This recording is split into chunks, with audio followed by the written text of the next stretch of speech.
Hello my dear teachers, welcome to handbook academy. My dear teachers, ఈ క్లాస్లో మనము చతురస్రం అనేటువంటి కాన్సెప్ట్ గురించి మాట్లాడతాం.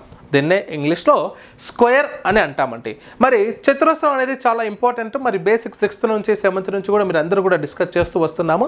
మరి చతురస్రం అంటే ఏమిటి సార్ అంటే ఆ చతురస్రంలో అనగా ఇచ్చినటువంటి సరళ సౌవృత పటము, 4 భుజాలు కలిగినటువంటి సరళ సౌవృత పటంని చతుర్భుజం అంటాం. అందులో ఒక రకమైనటువంటిది చతురస్రం. ఆ చతురస్రం యొక్క లక్షణం ఏంటి సార్ అంటే అన్ని భుజాలు సమానం అవుతూ ఈ ఎదుటి భుజాలు సమాంతరాలు అవుతూ ప్రతి కోణము కూడా 90 డిగ్రీలు కనుక ఉంటే each and every angle equal to 90 degrees అలా ఉన్నట్లయితే దాన్ని ఏమంటున్నాం సార్ అంటే చతురస్రము స్క్వేర్ అని చెప్తామంటే. అయితే ఇందులో అన్ని భుజాలు సమానం కాబట్టి అన్నీ కూడా స్మాల్ ఏ అని రాసుకుంటాను సార్. మరి దీంట్లో మరి వైశాల్యానికి సంబంధించి వైశాల్యానికి ఫార్ములా పెరిమీటర్ అంటే 4 into సైడ్, అన్ని భుజాలు కలిపితే చాలు 4 into సైడ్ వచ్చేస్తుంది. మరి అంటే స్మాల్ ఏ స్క్వేరు, భుజము యొక్క స్క్వేర్ అని చెప్తాం. భుజము యొక్క వర్గాన్నే ఆ చతురస్రం యొక్క వైశాల్యముగా చెప్తామండి. మరి అదేవిధంగా ఇక్కడ డయాగోనల్ ఉంది కదా, ఇది డయాగోనల్, ఇది కావచ్చు లేకపోతే ఇటు నుంచి గీసినప్పటికీ అంటే ABCD, ఈ BD అనేటటువంటిది ఒక డయాగోనల్ కర్ణము. మరి ఆ కర్ణం యొక్క పొడవు కావాలి అంటే ఇక్కడ కూడా నేను పైథాగరస్ త్రికాల్ని ఉపయోగించవచ్చు మై డియర్ టీచర్స్. చూడండి ఎలా మనకు A is equal to D is equal to ఏమని చెప్పొచ్చు, under root of A square plus A square plus A squareగా తీసుకోవచ్చు. ఇది A square, ఇది A square కదా, అవునా? మరి D is equal to ఇక్కడ అండర్ రూట్ ఆఫ్ 2A squareగా మాట్లాడుకుంటాం. అప్పుడు employees the D is equal to √2 into A. ఓకేనా? D is equal to √2 into A అని అర్థం. అంటే డయాగోనల్ ఎంత ఉంటుంది సార్, దాని భుజానికి √2 రెట్లు ఉంటుందని చెప్పవచ్చమ్మా. సో ఇలా దాని యొక్క డయాగోనల్ చెప్పుకుందాం. ఆ తర్వాత నెక్స్ట్ దీనిపైన ప్రాక్టీస్ బిట్స్ ఎలా చేద్దాం చూడండి. ఒకటి బిట్, 10 సెంటీమీటర్లు భుజం కాగల ఒక చతురస్రం యొక్క వైశాల్యము, చుట్టుకొలత మరియు కర్ణం పొడవును కనుగొనుము అన్నాడు సార్. 3 ఇచ్చాడు ఇక్కడ. చూడండి 10 సెంటీమీటర్లు ఉంది. A is equal to 10 centimeters. So A is equal to ఇక్కడ 10 centimeters ఉంది సార్.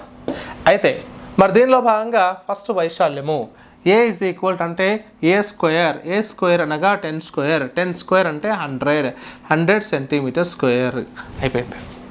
వైశాల్యాన్ని ఫైండ్ అవుట్ చేస్తున్నాము కాబట్టి దాని చదరపు సెంటీమీటర్లలో తెలుపుతాము, సెంటీమీటర్ స్క్వేర్ అని చెప్తాం సార్. ఆ తర్వాత పెరిమీటర్ అంటే 4 into భుజం కొలత ఈజ్ ఈక్వల్ టు 40 సెంటీమీటర్లు. పెరిమీటర్ ఫైండ్ అవుట్ చేస్తున్నప్పుడు, చుట్టుకొలతను ఫైండ్ అవుట్ చేస్తున్నప్పుడు స్క్వేర్స్ రాయకూడదు, ఓన్లీ దాని యొక్క యూనిట్స్ మీటర్స్ అయితే మీటర్సా సెంటీమీటర్సా రాసేసుకోవాలి. దెన్ ఆఫ్టర్ కర్ణం యొక్క పొడవు, కర్ణం అంటే D ఈజ్ ఈక్వల్ టు ఏం చెప్పాను, √2 into A. అంటే ఇక్కడ √2 into A అంటే ఎంత 10. So is equal to 10√2 sir, 10√2 centimetres అనేటటువంటిది దాని యొక్క కర్ణం, ఆ చతురస్రం యొక్క కర్ణం పొడవు అనేటటువంటిది వస్తుంది ఎప్పుడైతే చతురస్ర భుజము 10 సెంటీమీటర్స్ ఉంటుందో. నెక్స్ట్ క్వశ్చన్ తల్లి, ఒక చతురస్రం యొక్క కర్ణము పొడవు 6 సెంటీమీటర్లు అయితే దాని వైశాల్యం. కర్ణం ఇచ్చాడు సార్, ఇక్కడ వైశాల్యాన్ని ఫైండ్ అవుట్ చేయాలి. ఇలాంటి ప్రశ్న చూడండి, చతురస్రం యొక్క కర్ణం ఇచ్చాడమ్మా ఇక్కడ, కానీ మనం ఏం చేస్తాం, చతురస్రం యొక్క భుజం ఇచ్చినప్పుడు దాని భుజము స్క్వేర్ చేసుకుంటే మనకు వైశాల్యం వచ్చేస్తుంది. కానీ కర్ణం ఇచ్చినప్పుడు మరి ఫార్ములా ఏంటి, అకాడమీ బుక్ ద్వారా కూడా లేదు. మరి ఎలా నేర్చుకోవాలి ఎగ్జామ్ పాయింట్ ఆఫ్ వ్యూలో వస్తే అంటే ఇక్కడ చూడండి, మనం ఇంతకుముందు మాట్లాడినట్టు మనకు diagonal is equal to √2A అని చెప్పాను, √2 into A. అప్పుడు భుజం కావాలంటే భుజం ఏమవుతుంది, భుజము ఈజ్ ఈక్వల్ టు D/√2 అనేటటువంటిది అవుతుంది. సో భుజం ఎంత, D/√2. సో డయాగోనల్ బై √2 చేస్తే మనకు భుజం పొడవు వచ్చేస్తుంది. అయితే మనకు జనరల్గా area is equal to A square కాబట్టి ఇక్కడ ఏరియా A square అంటే ఈ వాల్యూ సబ్స్టిట్యూట్ చేయండి, D/√2 హోల్ స్క్వేర్ అంటే అప్పుడు ఏమవుతుంది sir, D²/√2 whole square, D²/√2 whole square. మనకు ఆల్రెడీ నేర్చుకున్నాం A/B హోల్ స్క్వేర్ అంటే A² by B² మెథడ్లో ఇక్కడ D² by 2 వచ్చేస్తుంది. 2 రూట్ క్యాన్సల్ అయ్యి 2 వచ్చేస్తుంది. అప్పుడు మనకు ఏరియా ఈజ్ ఈక్వల్ టు ఎప్పుడైతే డయాగోనల్ ఇస్తాడో d²/2 అనేటటువంటిది ఫార్ములా అవుతుంది. ఇది ఫార్ములా d²/2. ఓకేనా మై డియర్ టీచర్స్? అయితే దీన్ని బేస్ చేసుకొని ఇక్కడ ఏమిచ్చాడు? ఓకేనా, ఇక్కడ ఏమిచ్చాడు? పొడవు, కర్ణం పొడవు 6 అన్నాడు కాబట్టి 6² then 36/2 is equal to 18 centimeter square. This is 18 centimeter square. ఓకేనా? నెక్స్ట్ క్వశ్చన్ అమ్మా. ఆ తర్వాత ఒక చతురస్రం యొక్క చుట్టుకొలత 80 సెంటీమీటర్లు అయితే దాని వైశాల్యం ఎంత అంటున్నాడు. సార్ చుట్టుకొలత 80 అంటే 4 into a is equal to 80. 4 1 जा 4 20 जा. So a is equal to 20. అప్పుడు ఏ వైశాల్యం కాబట్టి ఏ స్క్వేర్ సింపుల్గా. The answer is 400 centimetre square. am I right? మనం ఇంత రాయొద్దు అసలు. ఎన్ని క్వశ్చన్ పేపర్లోనే 4తో చేస్తే 20 వస్తుంది. 20 square is equal to 400. Single స్టెప్లో ఆన్సర్ చెప్పొచ్చు. ఓకేనా తల్లి? రైట్. నెక్స్ట్, ఒక చతురస్రం యొక్క వైశాల్యము 25 అయితే దాని చుట్టుకొలత ఎంత? ఇక్కడ చూడండి, ఇక్కడ నేను కూడా a² ఈజ్ ఈక్వల్ టు 25 అంట. అప్పుడు a ఈజ్ ఈక్వల్ టు ఎంత అవుతుంది సార్? 5 అవుతుంది. దాన్ని 5 into 4 చేస్తే 20. సో 20 సెంటీమీటర్స్ అనేది మీ యొక్క చుట్టుకొలత. అయితే ఇప్పుడు ఏం చేయాలి? వైశాల్యం అడిగాడు కాబట్టి దీనికి √ ఈజ్ ఈక్వల్ టు ఎంత? 5 అంతే. చుట్టుకొలత అడుగుతున్నాడు కాబట్టి into 4 ఈజ్ ఈక్వల్ 20. క్వశ్చన్ పేపర్లోనే ఆన్సర్ చేసుకోవచ్చు. ఓకేనా? రైట్. ఆ తర్వాత ఇచ్చేవండి, ఒక చతురస్రాకార పొలము యొక్క భుజము 80 మీటర్లు. ఒక దీర్ఘ చతురస్ర పొలం యొక్క పొడవు వెడల్పులు వరుసగా 200 మీటర్లు మరియు 128 మీటర్లు అయితే వాటి వైశాల్యాల నిష్పత్తి అన్నాడు సార్. సో చాలా సింపుల్ పెట్టే, కన్ఫ్యూజ్ అవసరం లేదు. ఇక్కడ భుజం ఇచ్చాడు 80 అని, అంటే a ఈజ్ ఈక్వల్ టు 80 ఇచ్చాడు. అప్పుడు a² is equal to 80 square. 80 square అంటే ఎంతమ్మా? 6400 centimetre square. am I right? 6400 centimetre square. ఎలా? 8 స్క్వేర్ అంటే 64, ఒక 0 ఉంది కాబట్టి 2 zeros పెట్టుకోవాలి. 80 into 80, 80 into 80 అంటే 6400 సెంటీమీటర్ స్క్వేర్. ఆ తర్వాత ఇక్కడ ఏమిచ్చాడు? దీర్ఘ చతురస్రం యొక్క పొడవు ఇంటూ వెడల్పు ఇచ్చాడు కాబట్టి ఇది 128 into 200 చేసుకోండి. l into b అన్నా b into l అన్నా ఏం కాదు. చేస్తే ఎంత వస్తుంది సార్? 256 పక్కన 2 సున్నాలు. ఓకేనా? 2 8 जा 16, 2 8 जा 16, 2 2 जा 4 + 1 5, ఇక్కడ 2 1 2 ఎంత వచ్చింది? 25,600 వచ్చింది. 25,600 సెంటీమీటర్ స్క్వేర్ వచ్చింది. ఓకే, ఇప్పుడు చూడండి, వాటి వైశాల్యాల మధ్య నిష్పత్తి అంటున్నాడు. దాన్ని కండక్ట్ చేయాలి. 6400 ఈజ్ టు 25,600. ఇప్పుడు ఈ 2 zeros ఈ 2 zeros క్యాన్సల్. ఓకేనా? ఇప్పుడు రెండు కూడా 16లో పోతాయి. చూడండి, 16 4లు. ఓకేనా? 16 4 जा 64, ఇది 16 16 जा, ఇది 4 1 जा 4, 4 4 जा. So 1:4 is your answer sir. ఓకేనా? 1:4 రేషియో అనేది వచ్చేస్తుంది. Okay, next question. ఇది ఒక దీర్ఘ చతురస్రము మరియు చతురస్రం చుట్టుకొలతలు సమానము. దీర్ఘ చతురస్రం యొక్క పొడవు వెడల్పులు వరుసగా 35 మరియు 25 సెంటీమీటర్లు అయితే దాటి వైశాల్యాల నిష్పత్తి అడిగాడు సార్. ఒకసారి జాగ్రత్తగా వినండి. 2 గీసుకుంటాను సార్. ఇక్కడ ఇది ఒక చతురస్రం అనుకుందాం సార్. ఓకే, ఇది ఒక చతురస్రం అండ్ ఇది ఒక దీర్ఘ చతురస్రం. ఇది ఒక దీర్ఘ చతురస్రం, 2 కూడా. ఇప్పుడు ఏమంటున్నాడు? జాగ్రత్తగా వినండి. రైట్. ఒక దీర్ఘ చతురస్రము మరియు చతురస్రం చుట్టుకొలతలు సమానము. దీని చుట్టుకొలతలు సమానము అంటున్నాడు సార్. అంటే 4a is equal to 2 of l + b అంటున్నాడు క్లియర్గా.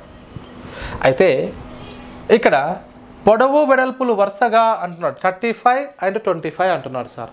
చూడండి, 35 and 25 అయితే ఇక్కడ 35 25 పెట్టేస్తే ఏమవుతుంది? 60 అవుతుంది. 60 ఇక్కడ రాసుకుంటాను. So 4a is equal to 2 of 60, 2 into 60 అంతే కదా. ఇవి రెండు 2 of l + b అంటే ఈ 2 కలిపేసామమ్మా అంతే. 4 అంటే 4 ఎక్కం 4, 4/15 అంటే ఏ ఈజ్ ఈక్వల్ టు 30. అంటే మనకు భుజం కావాలి కదా, భుజం పొడుగు. So A is equal to 30. అయితే ఇప్పుడు ఏమని సార్ ఇక్కడ క్వశ్చన్ అంటే దీర్ఘ చతురస్రము మరియు చతురస్రాలు ఇచ్చాడు, వాటి యొక్క వైశాల్యాల నిష్పత్తి. అంటే దీని యొక్క ఆర్డర్ కూడా మనం మెయింటైన్ చేయాలి సార్. ఫస్ట్ దీర్ఘ చతురస్రం కాబట్టి దీర్ఘ చతురస్రం ఏంటి, L/B. జస్ట్ ఇలా ప్రొడక్ట్ రాసుకోండి, L/B. ఆ తర్వాత ఈ చతురస్ర యొక్క వైశాల్యం ఏంటి, 30 స్క్వేర్ అంటే 30 × 30. ఇప్పుడు క్యాన్సిలేషన్ చేయండి. చూడండి 5 7 జా, ఇక్కడ 5 6 జా, ఓకేనా. ఇక్కడ 5 5 జా 25, ఇక్కడ 5 6 జా. చూడండి 7 × 5 35 6 6 జా 36. సో 35 నిష్పత్తి 36 అనేటటువంటిది మీ దీని యొక్క సమాధానం. నెక్స్ట్ అమ్మ ఈ ప్రశ్న చూడండి. ఒక చతురస్రం యొక్క ప్రతి భుజము 25% తగ్గిస్తే కొత్తగా ఏర్పడినటువంటి చతురస్ర వైశాల్యానికి మరియు దత్త చతురస్ర వైశాల్యానికి గల నిష్పత్తి అంటున్నాడు సార్. ఇప్పుడు ఫస్ట్ ఒక చతురస్రం యొక్క భుజం ఎంత ఉంది, ఒక చతురస్రం యొక్క భుజం ఎంత ఉంది, 100% అనుకుందాం. దాన్ని 25 తగ్గించాడు, 25% తగ్గించాడు, 25% తగ్గించాడు. సో 25% తగ్గించాడు. మనం జనరల్గా మాట్లాడుకుంటే ఇప్పుడు ఫర్ ఎగ్జాంపుల్ దీని యొక్క భుజం అనేటటువంటిది 4 సెంటీమీటర్స్ ఉందనుకుందాం. దీన్ని 25% తగ్గించాడు అంటే ఇందులో నుంచి 25% ఎంత సార్ అంటే 1, 4 భాగాలు కదా 100 అంటే సులభంగా రాసుకోవడానికి చెప్తున్నా. అప్పుడు ఈ చతురస్రం యొక్క భుజం 3 అవుతుంది. ఇప్పుడు దీని వైశాల్యం వచ్చేసి 16 అయితే దీని వైశాల్యం 9. ఆ రెండింటి యొక్క నిష్పత్తి 16:9 అవుతుంది సార్, ఓకేనా. సో కొత్తగా ఏర్పడిన వైశాల్యానికి అంటే కొత్తగా ఏర్పడిన వైశాల్యానికి ఏమో 9, ఇప్పుడు దత్త వైశాల్యానికి మధ్య నిష్పత్తి అంటే 9:6 అని చెప్పొచ్చు. లేదా దత్త వైశాల్యానికి లేదా కొత్త వైశాల్యానికి అన్నప్పుడు 16:9 చెప్పొచ్చు. అక్కడ ఆర్డర్ ప్రకారం మాట్లాడుకుంటాం సార్. సార్ నేను 4 ఎందుకు తీసుకోవాలి సార్, నేను వేరేది తీసుకుంటా అంటే సరే. ఇప్పుడు ఫర్ ఎగ్జాంపుల్ ఇక్కడ 100 తీసుకున్నాం అనుకోండి. 100 తీసుకుంటే ఏమవుతుంది సార్, ఓకేనా. ఎగ్జాంపుల్ నేను 100 తీసుకుంటా, ఇక్కడ ఏం చేస్తానంటే 25 తగ్గించాడు కాబట్టి ఇక్కడ 75 రాసుకుంటా సార్ అంటే రాసుకోండి పర్లేదు. ఇప్పుడు దీనిది కొత్తగా ఏర్పడింది అంటే 75 whole square and 100 whole square, 100 whole square కదా కొత్తదంతి 75 100. ఇదేం చెప్పొచ్చు, 75 × 75 నిష్పత్తి 100 × 100. చూడండి ఇప్పుడు కూడా చూడండి 25 3 జా 25 4 జా, 25 3 జా 25 4 జా. సో 3 3 జా 9, అగైన్ 9:16 వస్తుంది. ఇట్లయినా మీకు అలాగే వస్తుంది సార్. ఇక్కడ 4 ఎందుకు తీసుకున్నా అంటే 1 తగ్గిస్తే 3, దట్ ఈస్ 25% అని అర్థం అండి. దాని ప్రకారం మనం మాట్లాడుకుంటాం. So anyway next question. 2 చతురస్రాల చుట్టుకొలతలు 40 సెంటీమీటర్లు మరియు 32 సెంటీమీటర్లు అయితే ఆ 2 చతురస్రాల వైశాల్యముల భేదము సమాన వైశాల్యం గల 3వ చతురస్రం యొక్క చుట్టుకొలత ఎంత. ఎంత బాగా ఇచ్చారు చూడండి ప్రశ్న. ఆల్రెడీ ఈ ప్రశ్న మనం యూట్యూబ్లో ఒకసారి చెప్పడం జరిగింది సార్. మీకు ఇక్కడ ఏంటి కొంచెం జాగ్రత్తగా ఆలోచించే ప్రయత్నం చేయాలి. మీకు లెంత్ ఇబ్బంది లేకుండా చాలా చిన్నగా మాట్లాడతాను సార్, ఓకేనా. ఇలా చతురస్రాలు ఉన్నాయండి. ఇప్పుడు దీని యొక్క చుట్టుకొలత ఎంత సార్ అంటే ఫస్ట్ దాని యొక్క చుట్టుకొలత, ఇది సెకండ్. ఫస్ట్ దాని యొక్క చుట్టుకొలత 40 అయినప్పుడు 4a = 40 అయితే ఏమవుతుంది, a = 10 వచ్చేస్తుంది. a = 10 అయిపోయింది ఫస్ట్ది. రెండోది ఇక్కడ 32 అంటే 4a = 32 అయితే సో a = 8 వచ్చేస్తుంది. 4 8 32, a = 8 వచ్చింది. ఇప్పుడు ఏంటి, ఈ రెండింటి యొక్క వైశాల్యాల భేదానికి వచ్చినటువంటి ఆ రెండింటి భేదమునకు వచ్చినటువంటి సమాన వైశాల్యం గల 3వ చతురస్రం యొక్క భుజం పొడవు చుట్టుకొలత అడుగుతున్నాడు. ఇప్పుడు దీని యొక్క వైశాల్యం ఎంత 100, దీని యొక్క వైశాల్యం ఎంత 64. ఈ రెండింటి డిఫరెన్స్ ఎంత 36. ఈ 36 సెంటీమీటర్ స్క్వేర్కి సమానమైనటువంటి చతురస్రం ఏమవుతుంది సార్ అంటే a² = 36 అయినప్పుడు a = 6 సెంటీమీటర్స్ అవుతుంది. అంతే కదా, a = 6 అవుతుంది. మరి దీని యొక్క చుట్టుకొలత అంటే 6 4 జా 24 సెంటీమీటర్స్ సార్ ఆన్సర్. కొంచెం టెక్నిక్గా ఆలోచించా అంతే, ఓకేనా. రైట్. ఒకే చుట్టుకొలత కలిగినటువంటిది అంటున్నాడు సార్. ఒకే చుట్టుకొలత 84 సెంటీమీటర్లు కల సమబాహు త్రిభుజం మరియు చతురస్రం వైశాల్యాల నిష్పత్తి. మై డియర్ టీచర్స్ చాలా జాగ్రత్తగా గమనించండి. ఇక్కడ సమబాహు త్రిభుజంలో ప్రతి భుజము కూడా సమానం కాబట్టి 3a = 84కి ఈక్వల్ అవుతుంది. అప్పుడు 3 × 3 3 × 6 3 × 24 ఎస్. సో a = 28 అయింది sir. A is equal to 28 అయింది. ఇది నెక్స్ట్ చతురస్రం అంటున్నాడు. చతురస్రం అంటే 4a ఈజ్ ఈక్వల్ టు 84 అయితే 4 1 జా 4 21 జా, that is a is equal to 21 అయింది. ఇప్పుడు ఏంటి, వాటి వైశాల్యాల మధ్య నిష్పత్తి అంటున్నాడు. వైశాల్యం అంటే దీని యొక్క వైశాల్యం ఎంత, √3/4 a². దేని యొక్క వైశాల్యం, త్రిభుజం, సమబాహు త్రిభుజం యొక్క వైశాల్యం ఇష్టు. మరి దీని యొక్క వైశాల్యం, ఇప్పుడు దీని వాల్యూ ఫైండ్ అవుట్ చేద్దామండి ఫస్ట్. ఇప్పుడు √3/4 ఇంటూ √3/4 ఇంటూ a² అంటే ఎంత, 28 × 28. ఇప్పుడు 4 1 జా 4 7 జా 4 7. అవేమి ఇంటూ చేసుకోకండి, అలాగే ఉంచండి సార్. దాన్ని ఇంటూ చేయకండి, అలాగే ఉంచండి, ఎందుకంటే మనకు క్యాన్సిల్ అయ్యే ఛాన్సెస్ ఉన్నాయి కదా. దాన్ని అలాగే ఉంచండి, నేను చెప్తాను. ఓకేనా, రైట్ అమ్మా. ఇప్పుడు నెక్స్ట్ ఏంటి, ఈ వైశాల్యం a² అంటే ఎంత మనకు, 21 × 21. ఈ రెండింటి యొక్క నిష్పత్తి అడిగాడు. సరే, ఇప్పుడు ఎంత వచ్చింది మనకి ఇక్కడ, దీని ప్రకారం చూసుకుంటే ఇక్కడ రాస్తానమ్మా. రైట్, ఫస్ట్ ఏమొచ్చింది మనకు, దీని యొక్క వైశాల్యము √3 × 28 × 7 ఈస్టు ఇదంతా 21 × 21. ఇప్పుడు చూడండి క్యాన్సిలేషన్లో 7 1 జా 7 3 జా, ఇదొకటి, మళ్ళీ 7 3 జా 7 4 జా. ఇంకేమైనా క్యాన్సిల్ అవుతాయండి, జాగ్రత్తగా గమనిస్తే. బట్ నేను చెప్తాను ఎలా అనేది, ఇంతవరకు క్యాన్సిల్ చేశాం కదా. రైట్, ఇప్పుడు చూడండి ఇది ఏమవుతుంది, 4√3 ఇంటూ ఇక్కడ ఈ 3ని ఏం రాస్తాను సార్ అంటే, నేను √3 × √3 రాసి ఇంటూ ఇక్కడ 3 రాస్తాను. అప్పుడు ఈ √3కి ఈ √3 పోతుంది, అప్పుడు ఏమి మిగిలింది, సో 4:3√3 అనేటటువంటి సమాధానం సార్. 4:3√3. ఓకేనా, మరి దీంతో మనకు చతురాస్రానికి సంబంధించినటువంటి ప్రాబ్లమ్స్ కూడా కంప్లీట్ చేసుకోవడం జరిగింది. మరి ఆ తర్వాత నెక్స్ట్ కాన్సెప్ట్ చూద్దాం.